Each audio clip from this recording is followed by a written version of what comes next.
Hey everybody, this is going to be an interesting one. I was poking around Heritage as I do, looking for what's coming up to share with you guys. As you may or may not know, I don't know how many of my videos you've watched. If you've probably heard me, if you watch a lot of them, you probably heard me talk about how there's going to be some interesting Frazetta stuff coming out of the woodwork after that $13.5 million sale. And it's happened, right? So you know this catalog. I have done a couple of videos on this catalog. The first kind of big comic, original art, etc. auction back in 1991. Thank you, Jerry Weiss. Thank you, Sotheby's.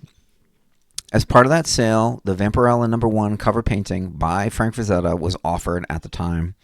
The estimate was like $40,000 to $50,000. It was worth like a fifth of what some Barks painting. I talked about this before. It's crazy. In fact, I'll show you right now my comments on that. So one of the highest estimate lots was this Barks oil painting, which had an estimate of $150,000 to $200,000. I mean, at the time, Barks was king, sure. And then there's another lot, estimate of $40,000 to $50,000, and it's the Frank Frazetta Vampirella 1 cover. The disparity between what those would be worth now is monumental.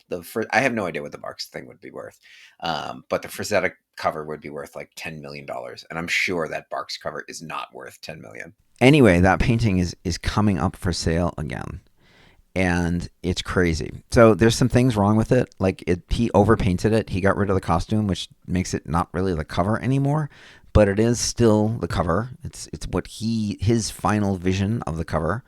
And it is still Vampirella #1, and it is still Frank Frazetta.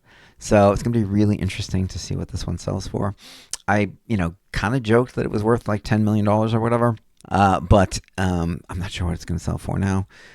In the context of something actually selling for $13.5 million, and also, when you actually put it up for auction and have to acknowledge the fact that it's been overpainted and isn't the actual original cover.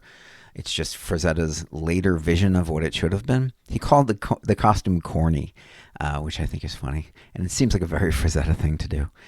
Anyway, I just wanted to share that this is coming. I'm obviously going to talk about it. I'll probably do a video just on this because I think it's a complicated and kind of interesting story and ties back into the 1991 Sotheby's catalog, which is just amazing. So, check it out. We're going to watch this one with some popcorn. And we'll see what else comes out in this signature auction coming up. It's going to be interesting. Thank you. Bye.